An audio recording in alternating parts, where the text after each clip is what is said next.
교육을 어떻게 시키는 거야? 10대 때려서 안 되면 20대 때리고 안 되면 30대. 내가 꼭 나서서 이렇게 때려야겠어? 심리적인 갓과 을. 잘 가치도 없고 아무것도 없는 분이 부모님밖에 없어. 뒤져. 야. 상대방을 마치 자신의 심리적 노예 상태로 만들어버리는 사람. 바로 가스라이팅이었습니다. 어떻게 가스라이팅의 희생양이 된 걸까요? 자기가 어른들 있는 거 받다가 왼손 중에서 니가 때리지 말겠다고. 그거 안 돼, 기억 안 나나? 가해자 자신의 생각을 진리와 같이 포장해서 주입을 하고 제시를 하게 되죠. 이게 다 널 위한 거야. 이런 달콤한 말로 사람을 조종해서 모든 관계를 끊고 고립시키는 거죠. 내 꿈에 네 딸이 우리 집에 사는 사람들 다 죽여버리겠다는 거야. 폭행당한 신도도 역시 다 본인의 잘못이다 라고 주장했고요. 너 지금 말 대꾸 하는 거야? 얼른 선생님한테 죄송하다고 해. 그렇게 말로 해서 되겠니? 자, 지배하고 지배당하는 악순환의 고리. 죄책감을 유발하는 거죠. 이 도구인 엄마한테 죄를 뒤집어 씌우는 거죠. 정신 좀 차려봐. 하여간 엄마나 애나 말을 안 들으니까. 정말 악몽의 한 100배 정도의 고통이라고 해야 될까요? 그러니까 가스라이팅이라는 것, 이게 과연 사람을 무엇까지 하게 만들 수 있는지 오늘 그 놀랍고 참혹한 이야기를 들려드릴까 합니다.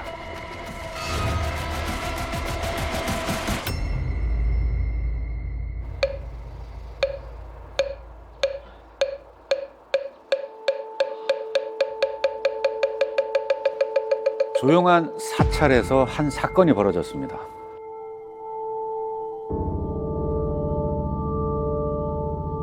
바닥에 쓰러진 채 몸을 제대로 가누지 못하는 30대의 남자. 그 주변으로 사람들이 몰려와서 의식이 있는지 확인을 하는데요. 네, 구급대가 도착했을 때 이미 동공이 풀려 있는 데다 맥박도 흐릿한 상태였습니다. 심폐소생술을 하면서 급히 병원으로 옮겼지만 결국 사망하게 됩니다. 연락을 받고 병원으로 급히 달려온 남자의 아버지는 아들의 죽음 앞에 주저앉고 맙니다. 완전 하늘이 노랗게 보일 정도로 그런 심정이었어요. 믿기도 어려웠을 뿐더러 하루 이틀을 검게가지고는 그 사람 체중 그렇게 안 빠집니다. 평소에도 이렇게 그 체력이 약했나 이렇게 물어요. 아닙니다. 이거보다는 이 정도 붉었지요. 아가 사찰에서 잘 지내고 있다던 아들이었는데 죽음으로 돌아온 것도 모자라 차마 눈 뜨고 볼 수 없는 몰골에 억장이 무너졌다고 해요. 부검으로 밝혀진 사인은 속발성 쇼크사였습니다.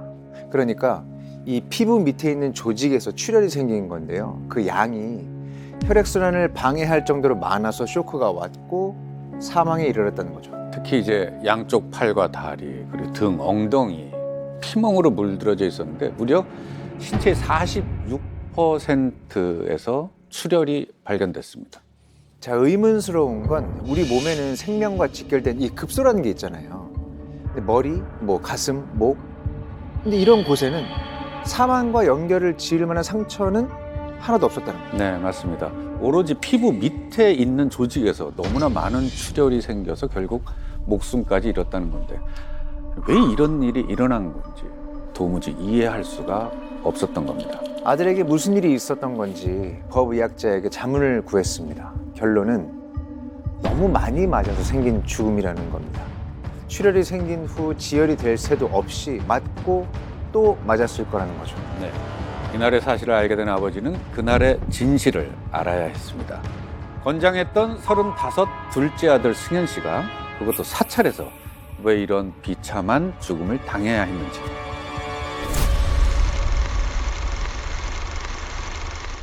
그날 그곳에서 무슨 일이 있었는지 당시 상황이 담긴 CCTV 영상부터 확인했다고 합니다.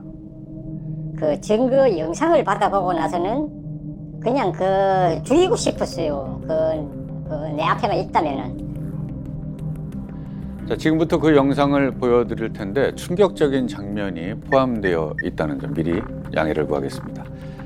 승현 씨가 사망한 건 2020년 8월 28일 사찰 내에 있는 차를 마시던 방이었습니다. 파란 옷을 입은 남자가 사망한 승현 씨입니다. 누군가가 나무 막대기를 들고 때리기 시작하죠. 무릎 꿇고 앉아 고개를 숙인 채 그저 맞고만 있어요.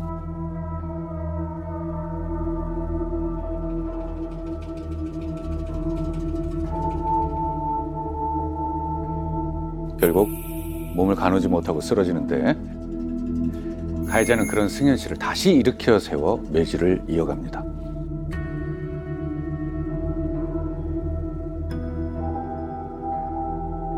견디다 못한 승현 씨가 그곳에서 벗어나려고 시도를 하는데요. 가해자는 온 힘을 다해서 막아섰고 결국 승현 씨는 다시 끌려 들어옵니다.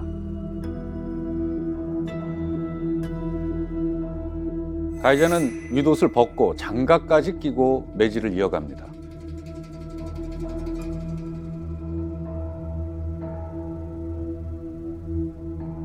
모든 걸 포기한 듯 엎드린 채로 맞고만 있던 승현 씨는 결국 의식을 잃고 쓰러졌습니다. 이날 승현 씨가 150분이라는 긴 시간 동안 잠시의 중단 없이 무려 2167대를 맞았습니다. 2시간이 넘는 시간을 맞은 거죠. 일단 뭐 저희도 그렇고 보시는 분들은 왜 저렇게 당하고만 있을까? 죽음의 공포 그 앞까지 갔었을 텐데. 그리고 되게 저 맞는 동안 무기력해 보이는 저 모습이 너무 가슴 아프네요. 네. 그래서 이 승현 씨의 아버지는 모든 게 다 의문이었습니다. 아들의 몸을 뒤덮고 있던 멍자국이 과연 사건 당일에만 맞아서 생긴 상처였던 걸까? 아무리 몸이 쇠약해진 상태였다고 하지만 한 번이라도 더 탈출을 시도했다면 목숨까지 잃었을까? 억울한 죽음일 거라는 걸 직감적으로 알았던 겁니다. 사건 당일 아들에게 폭력을 휘두른 사람은 누구며 또 왜 그래야만 했던 건지 알아야 했습니다. 피해자가 뭘 잘못했길래 체벌을 한 건가요? 말도 안 되는 소리를 해서 체벌을 한 겁니다.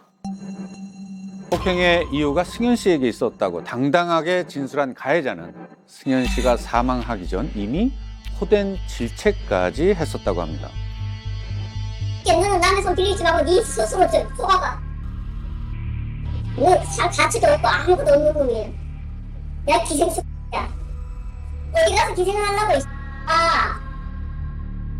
큰아들이 왔어요. 그래서 쫓아오더만도 하는 말이 아빠 지금 엄마가 그 동생을 때렸는데 그 좀 많이 다쳤는가 봐.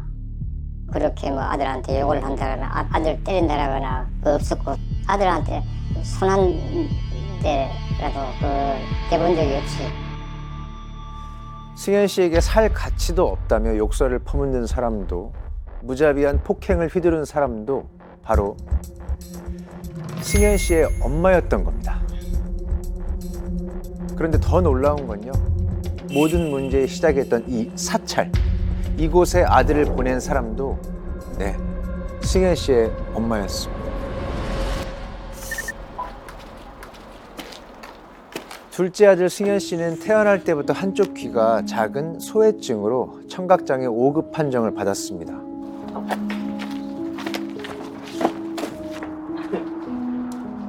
짐도 무거운데 부르지. 너 공무원 시험 얼마 안 남았잖아. 방해되게 무슨. 새벽에 들어왔는데 안 피곤해? 괜찮아. 잠도 푹 잡고 나와서 바람도 쐬고 좋지 뭐. 대학에서 컴퓨터 정보 기술을 공부하고 취직도 했지만 적성에 맞지 않아 사회복지 공무원을 준비하고 있었던 승현 씨는 넉넉하지 않은 가정 형편에 부모님에게 짐이 될까 새벽에 택배 상하차 아르바이트까지 하며 공부를 하고 있었습니다. 엄마. 그럼. 아유, 떨리긴. 이번엔 붙겠지.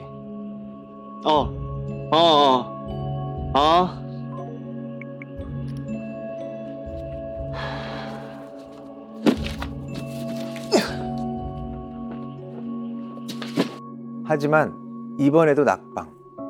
5년째 이어진 실패에 승현 씨는 몸도 마음도 지쳐있던 상태였다고 합니다.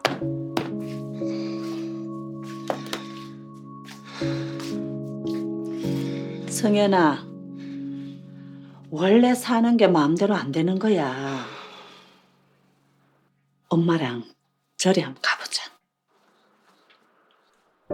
절? 큰 스님한테 네 이야기 했더니 바로 한 번 더 가보라 한다. 큰 스님이? 안 그래도 내일 갔다 올라 했는데 엄마랑 같이 가자.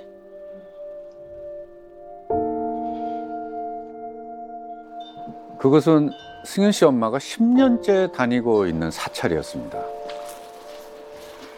평소 승현 씨의 사정을 잘 알고 있던 주지승은 이런 말을 했다고 합니다. 몸은 좀 어때요? 예, 조금 힘듭니다. 머리도 아프고 귀도 멀어지는 것 같고 눈도 멀어지는 것 같고 그래요. 그게 다 건강 때문입니다. 내가 팽창해서 인지 능력이 작살이 났어요. 그래서 여태껏 학습한 게 망각된 거고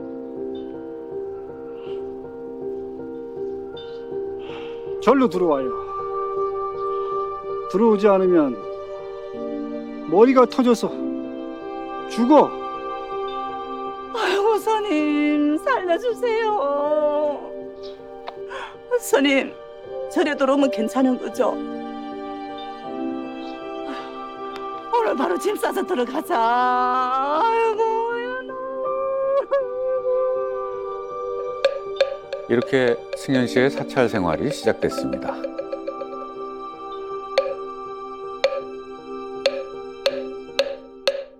그곳엔 주지승과 그 아내 승현 씨와 비슷한 사연을 가진 신도 10명 정도가 함께 살고 있었다고 해요.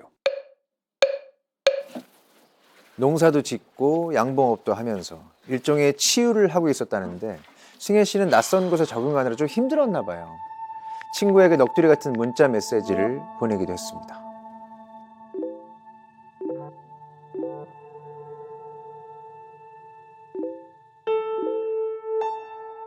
새벽에 한 6시쯤 일어나서 밤 한 10시, 11시까지 거의 그 대부분의 시간이 양봉이나 작물을 키운다던가 그런 노동이었고요. 이제 아침부터 밤늦게까지 노동을 하니까 전화를 잘 볼 수 없다. 그리고 5일쯤 지난 새벽 승현 씨의 친구들은 그곳에서 심상치 않은 일이 일어나고 있다는 걸 알았다고 합니다.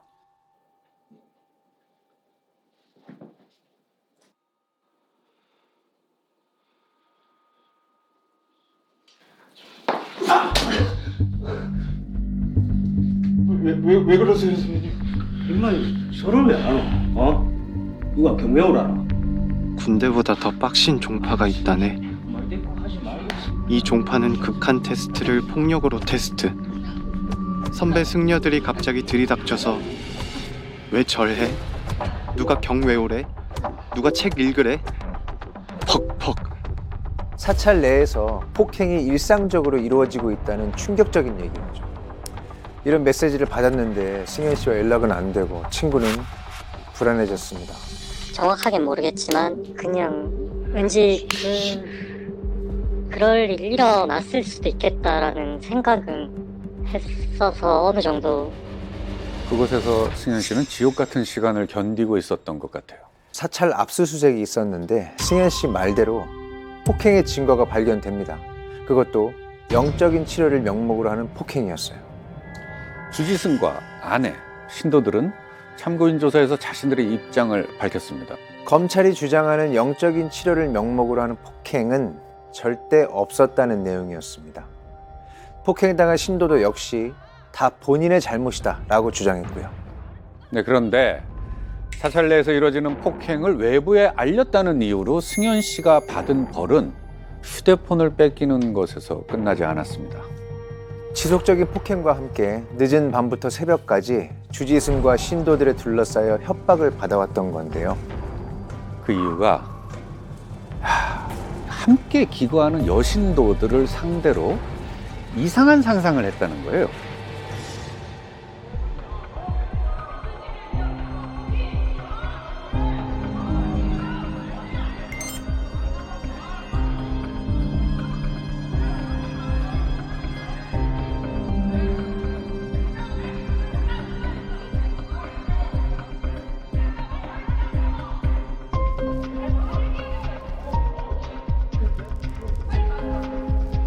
보살님.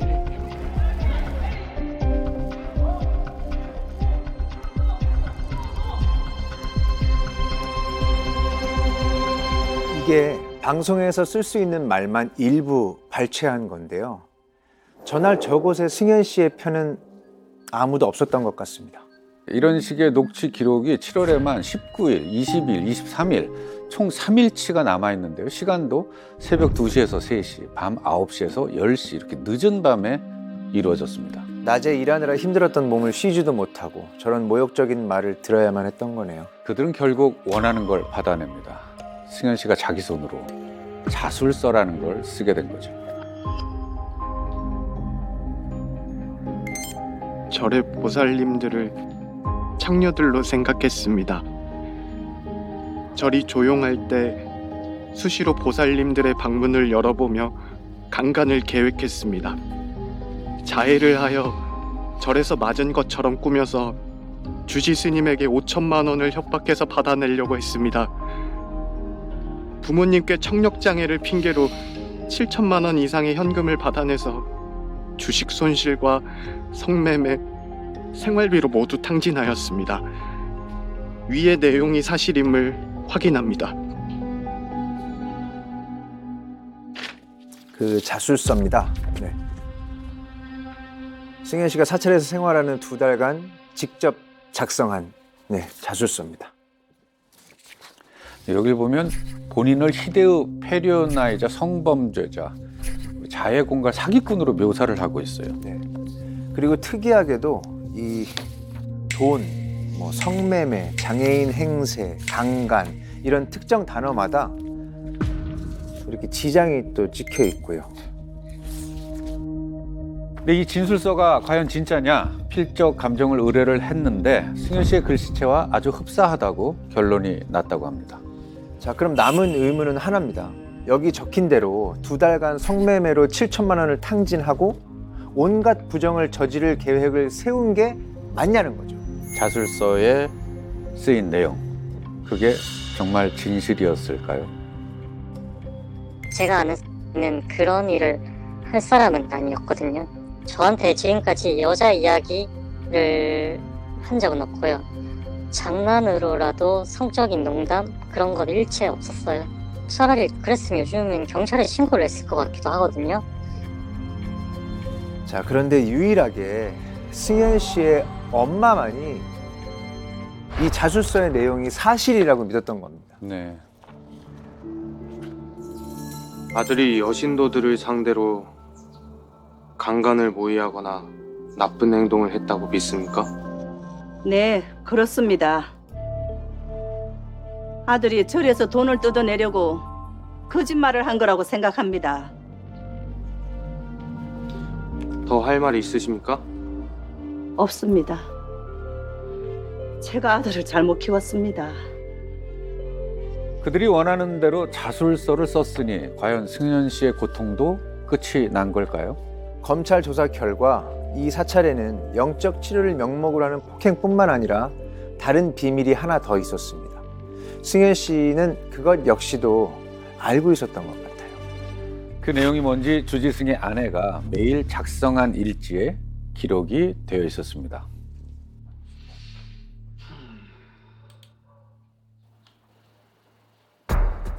큰 스님이 여기.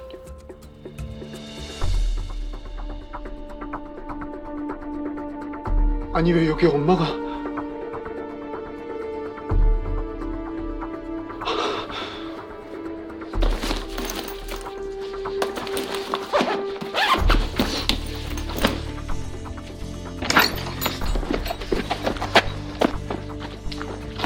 어디가?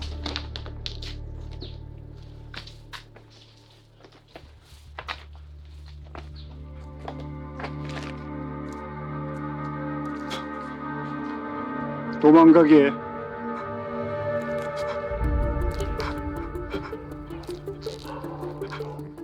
여기서 승현 씨가 본 동영상에 대해서 검찰은 나체 상태의 종교의식이라는 결론을 내렸습니다. 이 영상을 승현 씨가 봤고 엄마가 여기에 관련이 있다는 걸 알고 있었던 거죠. 도망가서 사실을 폭로하겠다는 승현 씨를 일단 붙잡아 놓긴 했는데 주지승은 궁금했겠죠. 승현 씨가 어디까지 알고 있는지 알아내기 위해서 한 가지 묘수를 냅니다. 그리고 승현 씨 엄마에게 은밀히 심부름 하나를 시킵니다. 아들이 동영상에 있다, 몰카도 있다라는 식으로 말을 했습니다. 그 말이 맞는지 확인하기 위해 제가 혼자 컴퓨터에 설치된 하드디스크를 직접 분해한 후 주지승의 아내한테 주었습니다.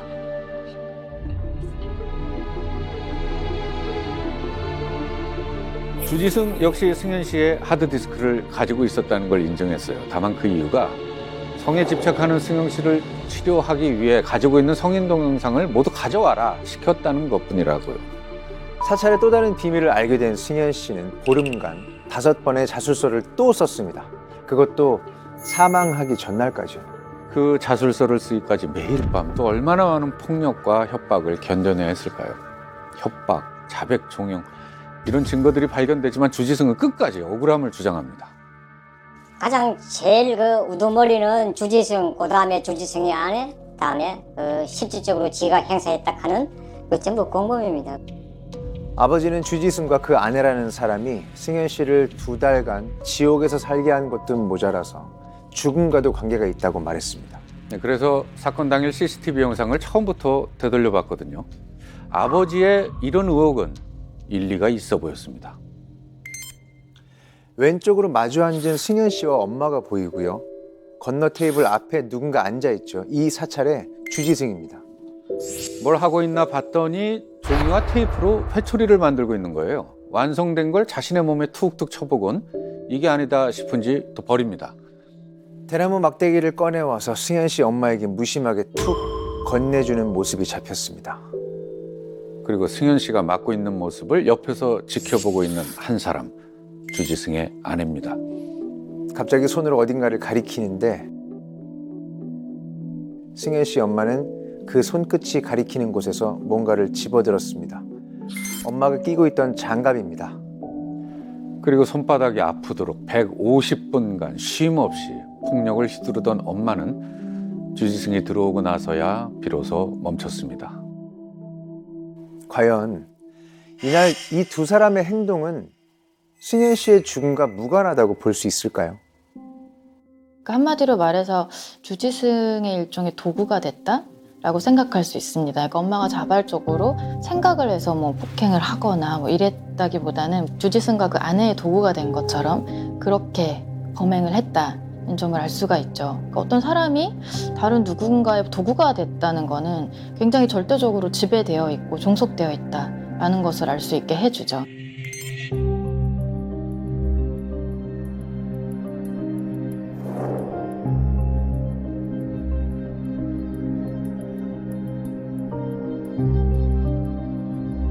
이 사찰에서 머무는 동안 아들 승현 씨에게 수상쩍은 일들이 벌어졌음에도 불구하고 엄마는 모든 게 그저 아들의 잘못이라고 굳게 믿고 있었습니다. 심지어 사고 당일 150분 동안 2,000여 대가 넘는 매질을 했었고 목숨까지 잃었는데 말이죠. 엄마는 왜 이런 이해할 수 없는 주장을 했을까요? 그 이유는 바로 가스라이팅이었습니다. 엄마가 자기 손으로 아들을 죽였다. 이거 정말 진짜 충격적인 얘기인 것 같아요. 너무나 충격적이죠. 근데 이 아들의 죽음 앞에서도 끝까지 이 엄마가 가해자들의 편에 서는 이유는 뭘까요? 애초 시작되지 말았어야 할 이들의 첫 만남부터 따라가 보겠습니다.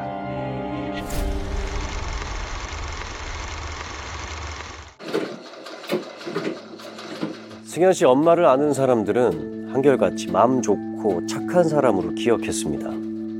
봉제 공장에 다니면서 넉넉하지 않은 살림도 잘 꾸려가고 있었고요. 왜 이러지? 그런데 어느 날부턴가 몸이 급격히 나빠지고 나 왔어요. 뭐가 이렇게 맨날 늦어? 오늘 일이 많아서 하다 보니까. 아니 그러니까 왜 맨날 늦냐고. 남편과의 갈등으로 우울증 증세까지 겹치면서 유독 힘들어 보였다고 해요.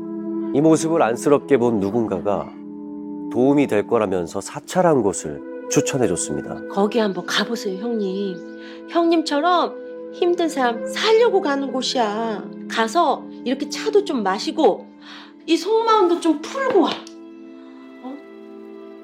그래? 집에만 있지 말고 가서 마음 좀 어떻게 좀 하고.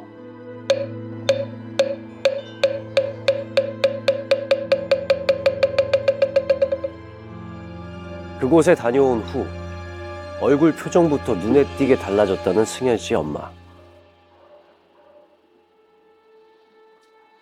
큰 스님, 여기 오면은 제가 마음이 그렇게 편할 수가 없어요. 스님이랑 보살님들이랑 이렇게 얘기하면은 걱정도 다 사라지고 내 편이 여기 다 있다니까요. 기댈 곳 없던 승현 씨 엄마에게 안식처가 생긴 겁니다. 마음과 몸이 힘들고 어려울 때 종교의 위안을 얻을 수도 있죠. 다만 승현 씨 엄마의 믿음과 신뢰가 보통의 신도들과는 달랐다는 거예요. 거의 뭐 상식을 넘어선 수준이었죠. 도대체 그곳은 어떤 특별함을 가졌길래 이렇게나 승현 씨 엄마를 사로잡았던 걸까요? 그 핵심이 뭔지 유추해 볼 수 있는 녹취 파일이 있는데 한번 같이 들어보죠. 자네 몸은 많이 맑았겠네? 예, 마음도 편해져요. 아, 자네 어제 3시 반 4시까지 묵었었잖아. 그리고 잤지, 맞지? 예. 내가 4시까지 안 잤다, 임마. 자네가 어디가 있든 내하고 연결돼 있다는 게 있다. 내 길을 정하기 때문에 자네 지켜야 되는 거야. 그러니까 지금 봐라, 내 귀 움직여볼까? 자, 좀 돌려볼게. 그럼 몸 안에 어떤 너 따뜻하게 움직여봐. 배꼽 주변으로. 예, 따뜻해서. 그래, 그게 내 끼란 말이야. 역시나 뭔가가 아주 수상한 대화가 오고 가고 있습니다. 그러니까 주지승은 뭔가 아주 특별한 길을 가지고 있었고 그 길을 승현 씨 엄마와 나눴기 때문에 뭐 내가 지켜주고 있다 이런 뜻인 것 같죠. 심지어 먼 거리에서도 그 길을 자기가 움직여서 보낼 수가 있고 뭐 진실은 알 수 없지만 어쨌건 주지승은 이런 자신의 능력을 과시하는 걸 좋아했던 것 같아요. 승현 씨 역시 이 공무원 시험 준비하다가 어느 날 갑자기 사찰에 들어간 거였잖아요. 그래서 친구들이 야 거기가 대체 어디냐? 뭐 하는 데냐? 막 이렇게 걱정하면서 물어봤는데 그 친구들에게 이렇게 얘기했다는 거죠. 여기 절은 특수한 절인 거 말했지? 주지스님 테마랑 기공으로 무당 점쟁이를 수없이 거쳐간 신기 가득한 사람들을 봐주는 곳임. 다른 곳에서 감당 못하는 사람들 봐주는 곳. 엄마도 여기서 해결했고 나도 여기서 겨우겨우 살아가고 있다.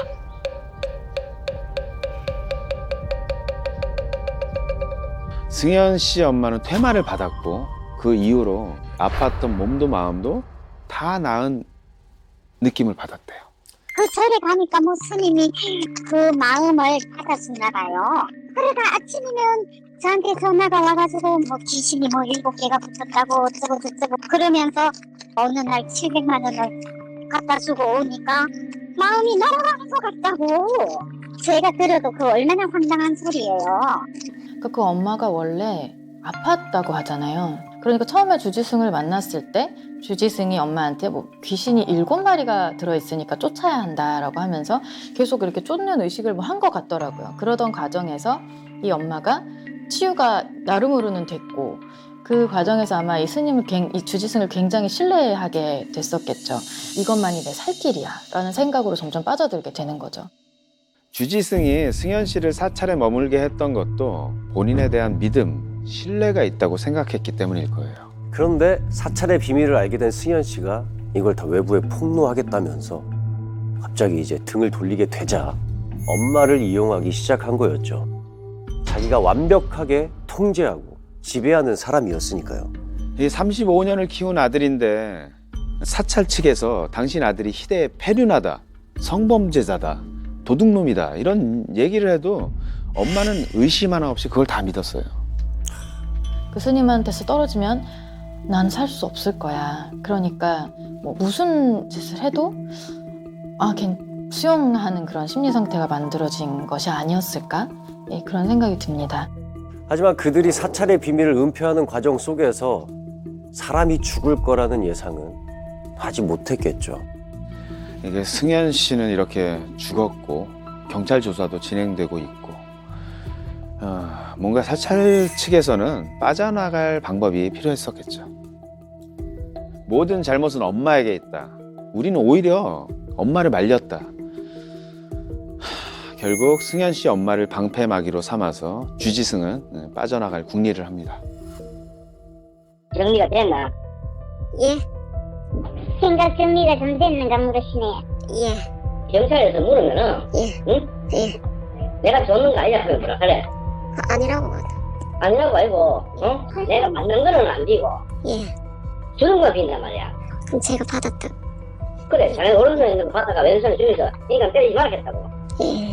뭐, 내 기억 안 나나? 받은 건 기억나는데 그것까지는.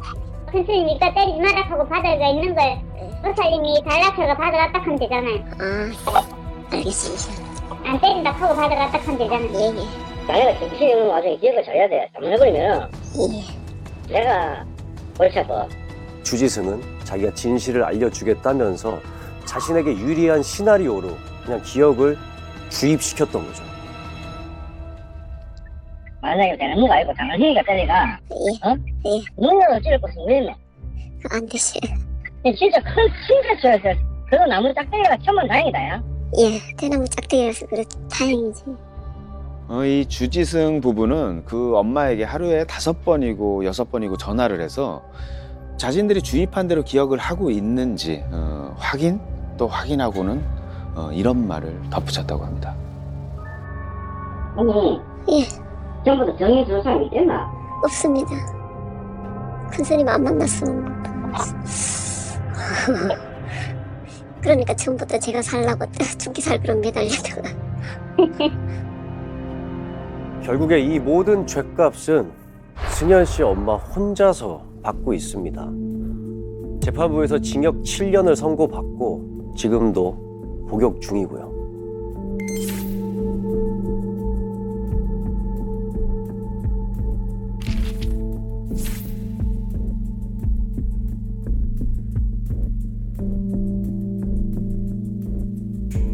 하지만 이 고통에서 아직까지도 빠져나오지 못하고 있는 또 다른 피해자가 있어요. 바로 승현 씨 아버지죠. 너무 괴로운 심정이에요. 지금 가장 괴로운 거는 악몽. 아들의 원수를 갚아주기 전에 이 아들의 한을 풀어주기 전에 내가 먼저 죽겠다라는. 그래서 뭐 하루하루 그냥 산다라기보다도 어떤 망상의 도가니 속에서 그냥 살고 있는 그런 느낌이 들어요 지금. 나는 이제부터 너를 가스라이팅 할 거야 이러고 딱 하는 게 아니거든요. 그냥 밥 먹다가 갑자기 툭 던지는 말에 피해자가 완전 얼어버리게 만들 수도 있는 거고. 이게 일상적으로 일어나고 그런 것이기 때문에 처음에는 이 사람이 나 이렇게 대하는 거 좀 잘못하는 것 같은데 라고 느낄 수 있는 정도였다 하더라도 사실 그게 계속 반복되면 자기도 모르게 익숙해지거든요. 그러면 점점 나는 되게 하찮은 존재, 자기 혐오가 자기 안에 자라나기도 하고요. 이 가스라이팅이 진짜 악랄한 게 바로 이 부분인 것 같아요. 누군가 자신을 조종해서 범죄를 저지르게까지도 했는데 본인이 그 사실을 인지하는 데까지도 시간이 너무 오래 걸릴 뿐만이 아니라 어떤 경우에는 끝까지 이게 자기가 그런 일을 당했는지 이걸 받아들이지조차 못한다는 거죠. 피해자 입장에서는 이게 엄청난 아이러니와 고통이 혼재돼 있는 거죠. 상대방을 마치 자신의 심리적 노예 상태로 만들어버리는 사람, 이런 사람들이 의외로 많아서 일생에 한 번 정도는 누구나 이런 관계에 휘말리게 된다고 합니다. 누군가의 눈치를 살펴가며 행동해야만 한다는 그런 심리적인 압박감. 그것만으로도 이 사람이 얼마나 피폐해지겠습니까? 하지만 그들이 내게 바라는 게 있다. 피해자에게 바라는 게 있다. 목적이 생겼다. 이런 것들은 이건 큰 범죄로 이어질 가능성이 있는 거죠. 전문가들도 범죄로 이어지는 가스라이팅이라는 건 바로 이런 것이다. 이렇게 정의를 내리기까지는 아직 더 많은 연구가 필요하다고 합니다. 하지만 다행히도 내 옆에 사람이 가스라이팅으로 나를 지배하려는지 한 번쯤 의심해 볼 수 있는 공통된 패턴이 있다는 거죠. 그걸 알아내기 위해서 또 다른 영혼 파괴자의 이야기를 들려드리려고 합니다.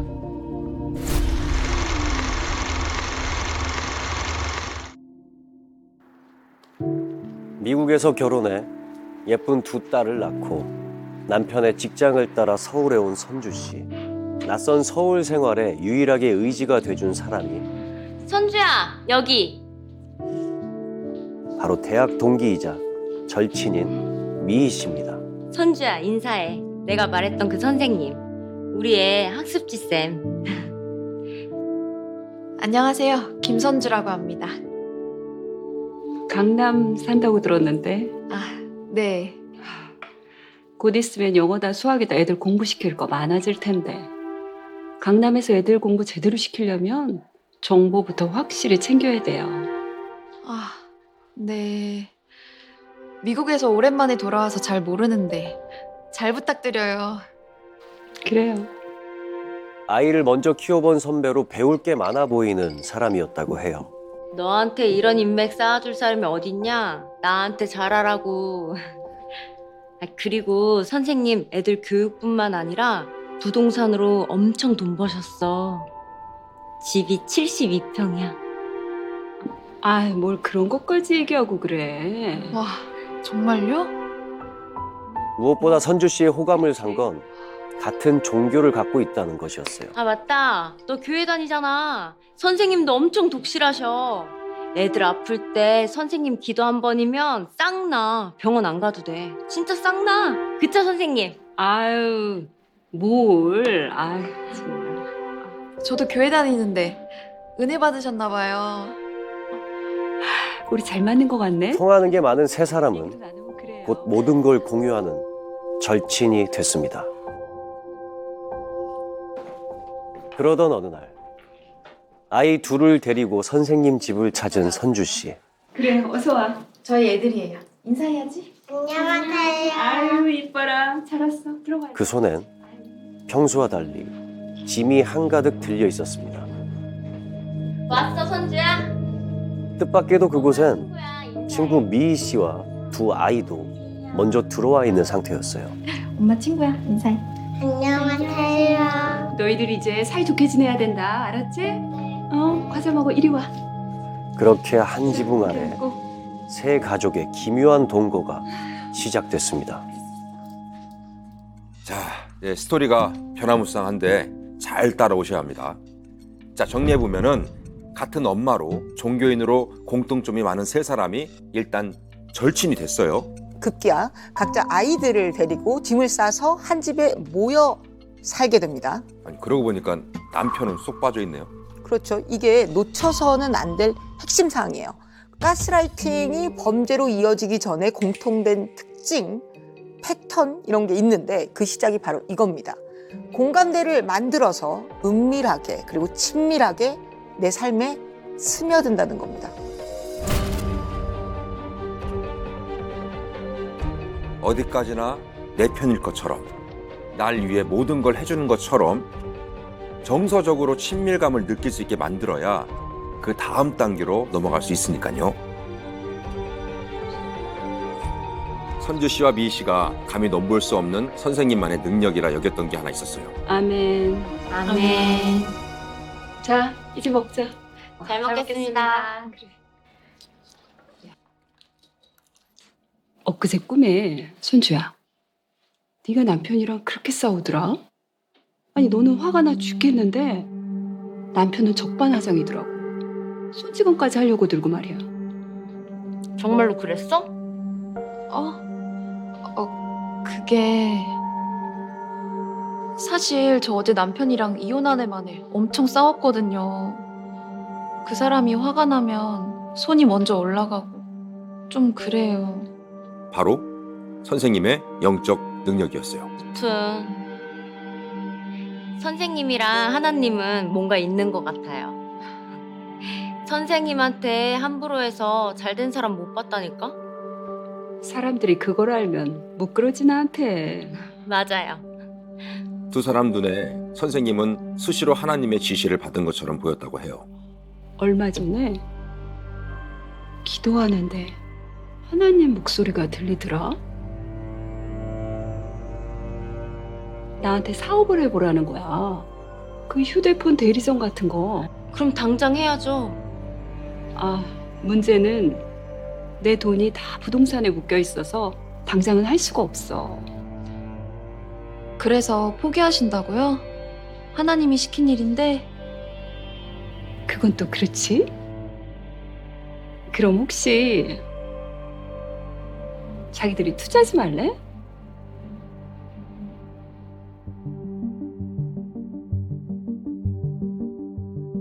그 선주 씨와 미희 씨가 이 선생님 영적 능력을 믿을 수밖에 없었던 게 다른 사람들로부터 선생님 영적 능력 정말 대단하다. 나도 직접 봤다. 이런 증언들을 자주 들었다고 합니다. 이건 친밀하다 못해 선생님이라는 사람을 우러러본 건데요. 그런데 어이없는 게 이 투자자를 설득한다는 명분이 오로지 하나님의 지시, 그거라는 거잖아요. 그렇죠. 중요한 거는 이 말을 들은 선주 씨와 미희 씨의 마음이 흔들렸다는 겁니다. 먼저 투자를 결정한 사람은 미희 씨였습니다. 가정주부였던 미희 씨가 이 투자금을 끌어모으는 방법은 대출밖에 없었어요.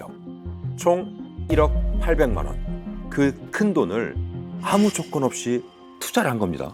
그런데 이 사실을 알게 된 미희 씨의 가족들이 어땠겠어요? 당연히 난리가 났겠죠. 아니 뭘 믿고 대출까지 받아서 투자를 하느냐.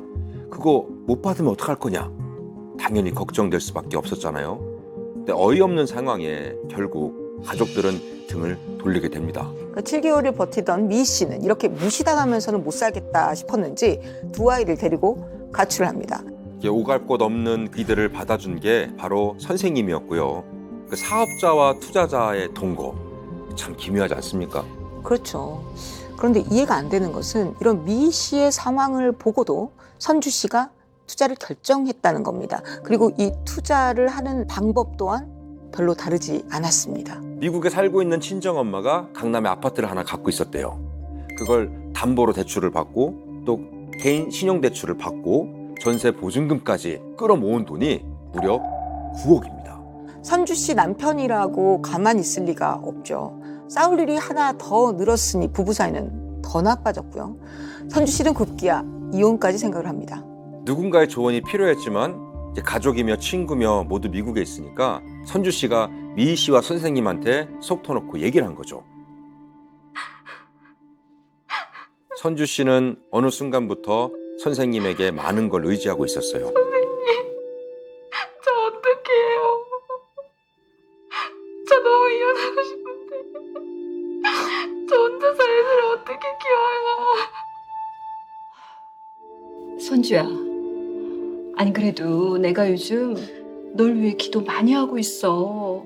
이혼도 결혼 생활을 이어가는 것도 선뜻 결정할 수 없었던 그때. 선주야, 너 혼자서도 애들 잘 키우고 잘 살 수 있대. 하나님이 그러신다. 정말요? 너 일단 집에서 나와. 너 그래야 돼. 그래, 선주야, 나와. 어? 선생님의 확신에 찬 말에 선주 씨는 마음이 한쪽으로 기울었어요. 정 갈 데 없으면 우리 집으로 와. 그래, 나랑 애들도 받아주셨잖아. 셋이 살면 행복하겠다. 남편에게 말 한마디 없이 두 아이를 데리고 집을 나온 겁니다. 결국은 선생님과 미 씨의 설득으로 셋이서 함께 살게 된 겁니다. 그러니까 이상한 게요. 이 미희 씨는 선생님과 10여 년 넘게 인연이 있었지만 선주 씨는 1년도 채 되지 않았단 말이죠. 그런데 9억이라는 큰 돈을 투자했다는 거는 그만큼 믿음과 신뢰가 컸다는 거겠죠? 그렇죠. 그 친밀한 관계에서 숭배에 가까운 이 신뢰와 믿음까지 쌓인 세 사람의 동거는 결국 파국의 시작이 됐습니다. 선생님은 의식주에 들어가는 생활비를 일체 받지 않았고요.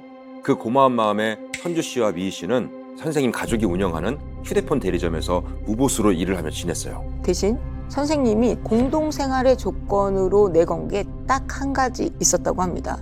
이 투자금 때문에 가족들이 찾아올 수 있으니까 철저히 사는 곳을 비밀로 붙여라, 이거였답니다. 바로 이게 가스라이팅 가해자들의 두 번째 공통 패턴입니다. 모든 관계를 끊고 고립시키는 거죠. 심지어 자기 자식은 학교에 보내면서 선주 씨와 미희 씨의 아이들은 집 밖으로도 못 나가게 했는데요. 그게 얼마나 철저했는지 이웃들이 거기 아이들이 6명이나 살고 있다는 사실조차 인지하지 못했다고 합니다. 사람이 생존하기 위해서는 많은 게 필요하잖아요. 인적 공급이든 심적 공급이든 공급이 이제 필요한데 고립이 되게 되면 유일한 공급선이 그 가해자밖에 안 남는 거예요. 주변 지인들을 험담해서 이렇게 떨어지게 만들 수도 있고 다른 사람들에게 이것은 공유해서는 안 돼 라고 이야기하면 피해자는 자발적으로 그 비밀을 지키기 위해 또 고립이 될 수도 있는 거고요. 그리고 가해자 자신의 생각을 진실이나 진리와 같이 포장해서 주입을 하고 제시를 하게 되죠. 그래서 이 과정을 통해 피해자는 자신을 좀 불신하게 되고 가해자를 좀 이상화하면서 더 매달리고 의존하게 되는, 그래서 심리적으로 굉장히 종속이 되는 그런 관계가 성립하는 것입니다. 그러니까 우리가 그 친구, 가족이랑 1박 2일 여행을 가더라도 뭘 먹을지 뭘 할지 상의를 이렇게 하잖아요. 하물며 세 가족이 한 집에 사는데 상의할 일이 얼마나 많았겠습니까? 그러나 이 집에서는 그런 일이 전혀 일어나지 않았습니다. 왜냐하면 하나부터 10까지 모든 결정은 선생님, 모두가 선생님 입만 쳐다보고 있었던 겁니다. 이게 다 선생님의 기도. 위에서 그러시는데 이렇게 하라시더라. 이 한마디만 하면요, 누구도 군말 없이 따랐던 겁니다. 이게 바로 가스라이팅 가해자들의 세 번째 공통 패턴입니다. 바로 심리적인 갑과 을, 상하 관계를 만드는 겁니다. 집안의 실권은 물론이고 선주 씨와 미 씨 아이들의 교육마저도 자신의 뜻대로 했습니다. 한때 학습지 교사였고 교육의 남다른 노하우를 가지고 있다는 선생님의 교육 철학이 뭔지 아십니까? 애들은 매로 다스려야 한다. 너무 옛날 방식 아닙니까? 옛날 사람들도 다 그렇지는 않습니다. 그죠? 그러니까 이 매를 이렇게 함부로 뒀다가는 법적 처벌도 받을 수 있는데 참 이상한 사람이에요. 너무 이상한 사람인 거죠. 하지만 이 완곡한 교육 철학을 공동생활 내내 선주 씨와 미 씨에게 끊임없이 주입하는 것도 모자라서 본인이 직접 나서서 보여주기까지 합니다. 어른들이 출근하고 나면 집에는 선생님과 아이들만 남아 있었어요. 씨, 누구야 또? 얘들아! 다 내려와봐! 7살, 6살, 3살. 한참 궁금한 거 많고 가만히 있지 못하는 나이잖아요. 밖에도 못 나가고 집안에서만 노는데 행여 가구에 조그만한 흠집이라도 생기면 선생님은 불같이 화를 냈습니다. 안 되겠다. 기도하자. 이리 와. 그 화는 늘 쉽사리 가라앉지 않았고 기어이 범인을 찾아냈는데요.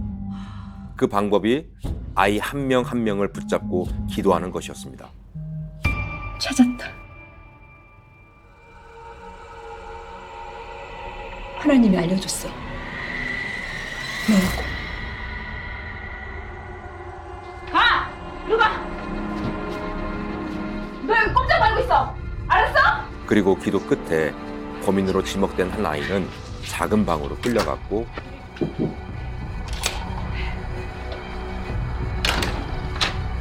나머지 아이들은 베란다에 가뒀습니다. 저건 상습적인 아동학대죠. 선주 씨와 미희 씨도 모자라서 그 어린 아이들까지 그렇게 자기 뜻대로 해야만 했던 겁니까? 정말 이해할 수가 없습니다. 베란다에 아이들을 가둬놓고 화장실을 갈 때만 문을 잠깐 열어줬다는데 심지어 밥도 하루에 한 끼만 먹였다는 겁니다. 그 이유가 더 과관입니다. 저렇게 가둬도 정신을 못 차리니 굶겨야 한다는 거였어요. 그리고 그 한 끼도요, 간장이 반찬의 전부였다고 합니다. 이 선생님이 이렇게 자신들의 아이를 학대하고 있다는 사실을 선주 씨와 미희 씨는 알고 있었을까요? 그 엄마들이 출근한 사이에만 학대를 했다고 해도요, 온몸에 남아있는 상처들이 있잖아요. 그거를 어떻게 설명을 하겠어요?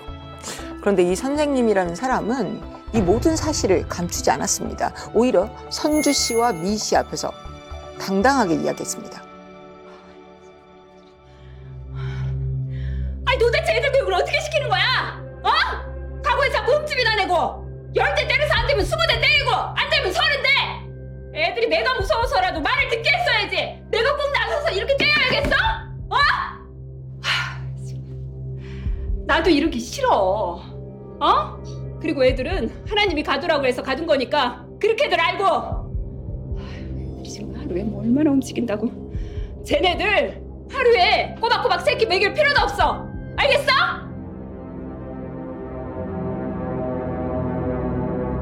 너희들이 못해서 내가 나서지 않았냐.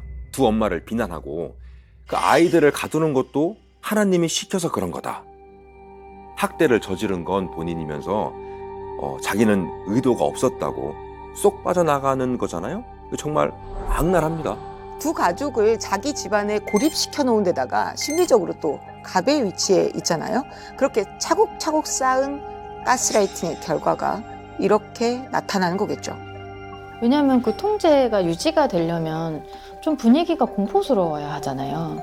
언제든 처벌될 수 있고 누구라도 처벌될 수 있고 처벌의 강도는 오로지 선생님에게 달려있어요. 붙들어 두고 찬양을 자기를 계속하게 만들기 위한 방법 중에 하나로 잘못한 게 없는데 마치 잘못을 한 것처럼 이렇게 만들므로써 죄책감도 유발했을 거예요. 그래서 더 복종케 하는 두려움, 죄책감, 수치심을 유발하는데 효과적으로 이 아이를 사용했었을 것 같아요. 진짜 걱정되는 거는요, 범인으로 지목된 아이예요. 맞아요. 선생님의 기도 끝에는 범인으로 지목된 아이가 늘 한 명이었습니다. 선주 씨의 큰딸이었습니다. 그 방 안에서 무슨 짓을 저질렀을지 그걸 또 어떻게 압니까? 설마 했었던 일이 실제로 벌어지고 맙니다. 선생님은 의자에 묶어놓고 실로폰 채나 나무 막대기를 휘둘렀다고 해요. 이 선생님의 말도 안 되는 학대가 계속될 수 있었던 것은 말리는 어른이 단 한 명도 없었기 때문입니다. 오히려 가담자가 생겼죠. 엄마가 집에서 얌전히 놀라고 했잖아. 왜 또 과거에 흠집을 내? 왜? 내가 안 그랬다고. 너 지금 말 대꾸하는 거야? 얼른 선생님한테 죄송하다고 해. 내가 안 그랬는데. 그렇게 말로 해서 되겠니? 자.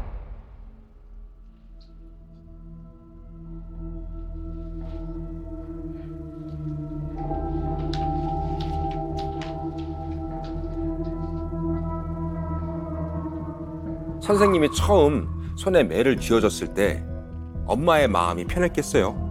엄마가 약하게 때리니까 잘못을 반복하는 거다. 이런 질책을 계속 받으니까 매질 강도는 점점 세지고 처음에는 10대, 20대, 나중에는 100대까지 늘어났다고 합니다. 폭행을 해서라도 아이에게 나쁜 것을 빼내야지 아이가 잘 자랄 수 있다라고 이렇게 주입을 시킨 것 같더라고요. 그러다 보니까 어머니는 그 아이를 잘 키우기 위해서 혹은 소위 말하는 선생님과의 관계를 유지하기 위해서라도 그 아이를 폭행할 수밖에 없었던 거죠. 아이가 죄인이면 무슨 위험이 생기냐면 자기가 선생님으로부터 미움을 받거나 이 집에서 내쳐지거나 유기될 수 있는, 선생님으로부터 버림받을 수 있는 불안이 발생하잖아요. 엄마는 무엇이 가장 두려웠을까요? 딸을 잃는 게 가장 두려웠을까요? 아니면 선생님을 잃는 게 가장 두려웠을까요? 그 엄마는 진짜 안타깝게도 자기가 엄마임에도 자녀보다 자기를 살려줄 것 같은 자기가 의존하고 있는 그 선생님을 선택한 거예요. 그리고 선생님이란 사람은 매질도 모자라서 아이를 모함하는 말까지 서슴없이 꺼냈습니다.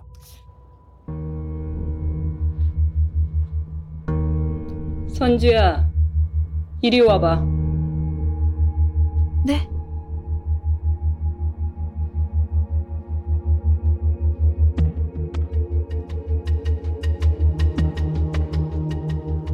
넌 네 딸이 무슨 생각을 가지고 사는지 아니? 네?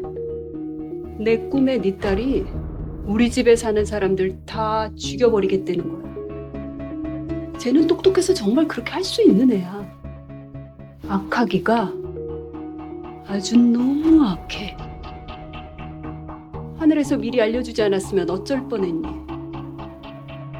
7살짜리 어린아이를 시대의 악녀로 만들어버린 거죠. 선생님은 자기가 혼을 내면서 뉘치는 척이라도 해야 하는데 선주 씨 큰딸은 그러지 않았다는 식으로 말을 했다고 해요. 그래서 더 타겟이 된 거죠. 내가 과대하고 위대하면 위대할수록 나에 대한 아주 작은 저항도 참을 수가 없거든요. 감히라는 생각이 이제 끌어오르는 거죠. 그러니까 그런 면에서 이 아이는 되게 이 가해자 입장에서는 꺾어버려야 하는 어떤 아이로 보였을 수 있을 것 같아요. 그런데 두 사람 사이에는 미 씨라는 친구가 있잖아요.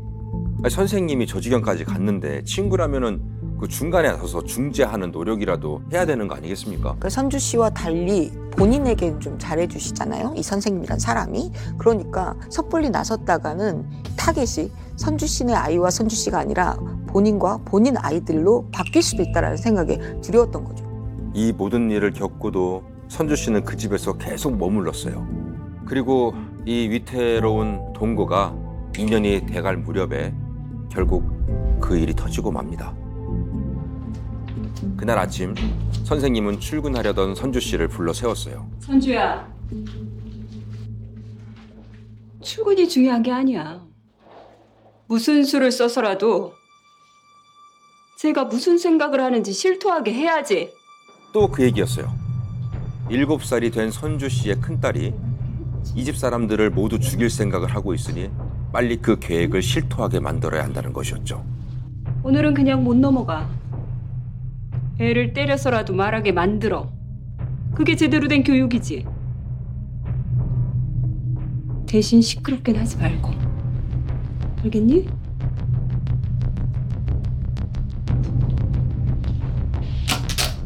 그 길로 큰딸을 원목 식탁 의자에 앉혀 테이프로 묶어놓은 선주 씨. 엄마 왜 그래? 아빠.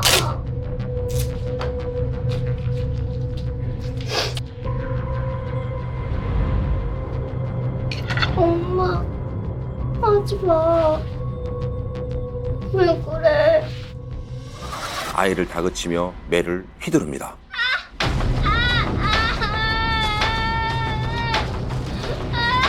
얘 그렇게 약하게 때려서 되겠니?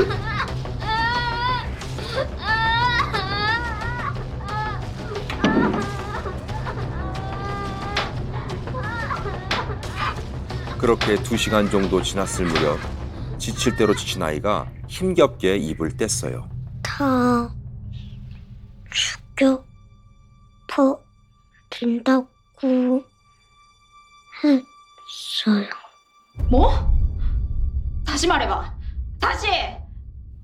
죽여버린다고 했어요. 기어이 그 말을 듣고 난 선주 씨는 선생님에게 이 사실을 전해요. 선생님, 얘기했어요. 거봐, 넌 애를 살인자로 키울 거니?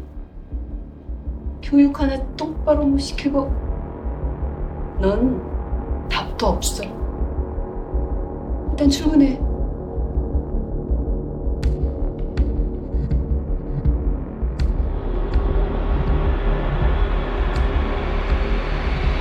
선주 씨가 출근한 후 큰딸이 있는 방에 조용히 들어가는 선생님. 5시간이 다 되도록 나오지 않았고 문 밖으로 선주 씨 큰딸의 비명소리만 2차례 새어나왔습니다. 이날 선생님의 행동은 가스라이팅 가해자들이 보이는 공통 패턴 4번째. 자기가 원하는 대로 조정을 한 겁니다. 선주 씨를 시켜서 본인이 듣고 싶은 말을 아이가 실토할 때까지 때리게 만들었던 거잖아요. 그리고 선주 씨가 출근하고 나서는 본인이 그 방에 다시 들어갑니다. 왜 그랬을까요? 본인 귀로 그 말을 직접 듣고 싶었던 거겠죠. 저 역시 비슷한 생각을 했습니다. 거 봐라, 내가 생각했던 게 맞지 않느냐. 그렇게 뭔가 자신의 지배력을 다시 한번 재확인시키고 싶었던 것 같습니다. 그 얄팍한 자존심 때문에 한 아이가 희생당한 거고요. 엄마와 선생님한테 7시간 가까이 학대를 당한 큰딸이 과연 버텨줬을지 걱정이 됩니다. 괜찮아? 정신 좀 차려봐. 정신 좀 차려봐. 어떡해. 눈 좀 떠봐. 결국 아이는 의식을 잃고 쓰러졌습니다. 그러다 선생님은 선주 씨에게 전화를 걸어서 빨리 집에 오라고 재촉했다고 합니다. 근데 저런 상황에서 그 응급처치를 먼저 하는 게 상식이잖아요. 근데 선생님이라는 사람은요, 선주 씨가 올 때까지 아무런 조치도 하지 않고 그냥 기다렸다고 합니다. 급하게 집으로 돌아온 선주 씨에게 선생님이라고 한 사람이 한 말은 가스라이팅 범죄의 끝을 보여주는 거였습니다. 하여간 엄마나 딸이나 말을 안 들으니까 하나님도 그냥 두라고 하시더라. 너나 애나 살 길은 기도밖에 없어. 얼른 회개 기도나 해.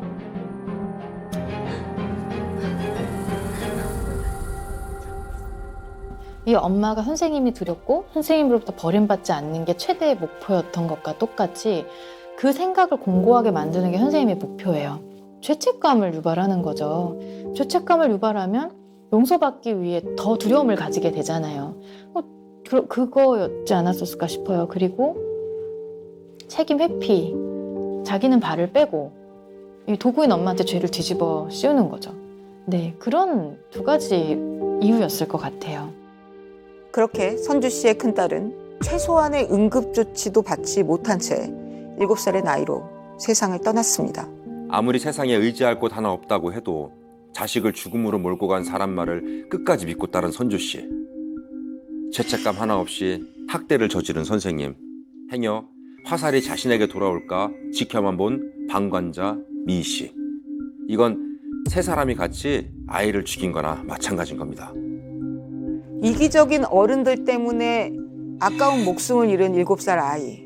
그 진실이 세상에 알려진 건 무려 5년이 지난 뒤였습니다.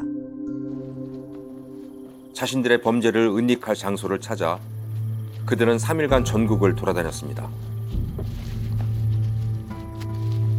엄마인 선주 씨 역시 함께였죠.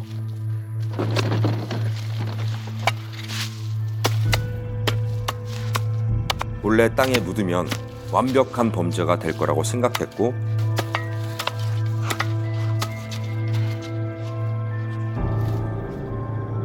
선주야, 이게 다 널 위한 거야.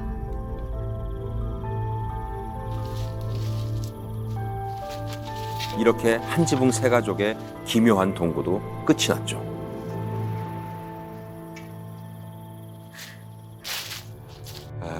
이 세 사람은 자신들이 한 짓이 세상에 드러날 일이 없을 거라고 철석같이 믿었겠죠. 그랬던 것 같아요. 하지만 선주 씨 남편 때문에 그 꼬리가 잡혔습니다. 이 선주 씨가 집을 나올 때 미 씨하고 선생님을 제외한 모든 사람하고 연락을 끊었었잖아요. 그랬죠. 오랜 시간 연락이 되지 않자 선주 씨의 남편이 자신의 어머니의 집으로 두 딸의 전입신고를 해놓고 다시 미국으로 돌아갑니다. 그때 이미 큰딸이 세상을 떠났다는 거를 남편은 모르고 있었겠네요. 네, 그 당시에 장기 결석 초등학생들의 사건이 끊이지 않았습니다. 그러다 보니까 정부에서는 전국에 있는 초등학생 장기 결석자에 대한 전수조사를 하게 된 거죠. 그래서 경찰이 어머니에게 왜 아이가 어디 갔냐 물어보니까 아이가 5년 전에 실종이 됐다고 말했습니다. 아이가 없어졌다면은 경찰에 신고를 하거나 혹은 아이를 찾기 위해서 노력을 했을 건데, 근데 부모는 아무런 노력을 하지 않았던 거죠. 그래서 경찰의 추궁 끝에 어머니는 아이를 죽였다고, 살해했다고 진술하게 됐습니다. 야산 구덩이 앞에 서서 흐느끼기 시작하는 여성. 옆에 선 경찰이 여성의 눈가를 연신 닦아주지만 눈물은 그칠 줄 모릅니다. 친딸을 때려 숨지게 한 42살 박모 씨. 하지만 선생님은 모든 정황 증거가 다 다 밝혀진 후에도 끝까지 자신은 죄가 없다, 당당하다 이런 주장을 했습니다. 모자를 쓴 채 고개를 푹 숙이고 호송 차량에서 내리는 여성. 42살 여성 박모 씨의 큰딸 시신을 야산에 함께 안매장한 45살 이모 씨입니다. 이 씨는 큰딸 학대에 가담하지 않았다며 또박또박 혐의를 부인했습니다. 엄마의 선택이 넘어갔어요. 자기가 스스로 자수할 테니까 이거만 자기 좀 도와달라고 그래갖고 제 눈물을 홀쭉이 넘어가가지고 한 달을 밀었어요. 큰딸의 학대를 부추기고 주도한 사실도 없다고 주장했습니다. 아니요, 절대 아니에요. 그건 절대 아니고요. 저는 아파하고 누워있었거든요. 제가 주장한 게 절대 아니에요. 하지만 재판부에서 선생님 징역 20년, 미희 씨 징역 6개월, 그리고 선주 씨에게는 징역 15년을 선고했습니다. 가스라이팅이 정말 무서운 이유가 바로 이런 겁니다. 학대 정황들이 밝혀지고 경찰 조사를 앞두고도 엄마인 선주 씨가 선생님과 그리고 친구 미희 씨를 끝까지 보호하려 했다는 겁니다. 한 사람의 영혼을 파괴하는 것도 모자라 다시 돌아갈 길마저 막아버리는 정말 악랄한 범죄인 것 같습니다. 눈에 보이는 가시적인 피해가 없어 보여도 정말 사람을 멍들게 하고 영혼을 죽이는 문제라는 걸 좀 인지를 하고 사람들이 이것을 좀 심각하게 받아들이는 또 그 과정이 먼저 필요할 것 같아요.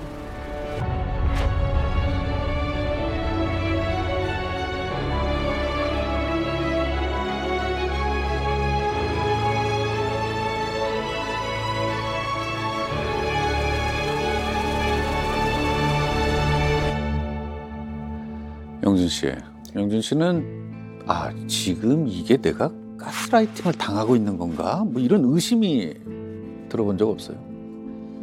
뭐 가스라이팅까지는 아니어도 저는 사실 어른들이 제가 이제 어렸을 때 하시던 그런 말씀들이 가끔 이제 좀 제 안에서 부대낄 때가 있었어요.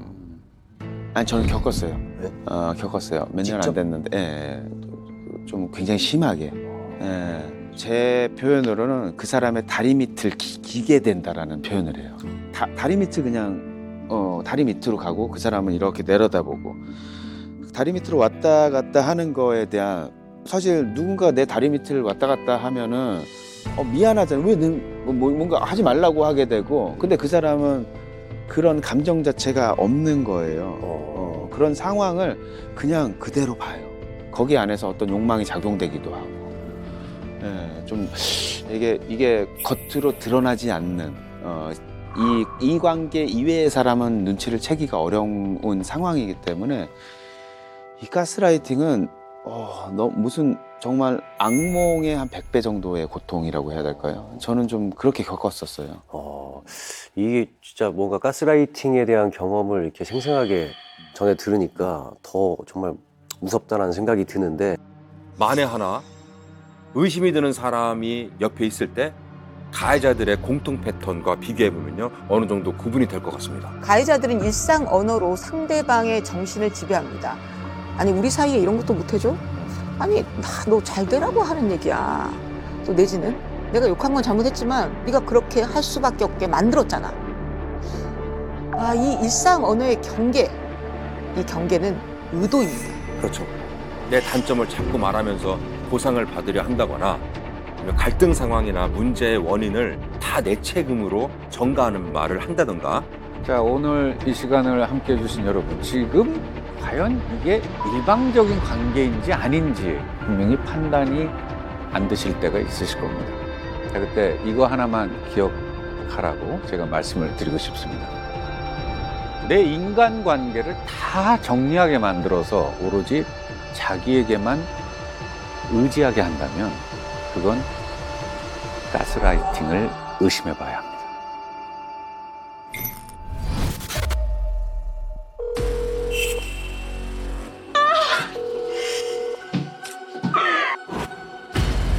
신당역 화장실에서 여성 영무원이 피살됐습니다. 상당 기간 스토킹을 하고 피해자를 괴롭혀온 것으로 파악됐습니다. 대체 전 어디로 도망쳐야 벗어날 수 있을까요? 죽어야지만 그 비극을 막을 수 있는 걸까요? 한 사람의 영혼을 파괴하는 범죄, 스토킹에 대해 이야기해 보려고 합니다. 채널 A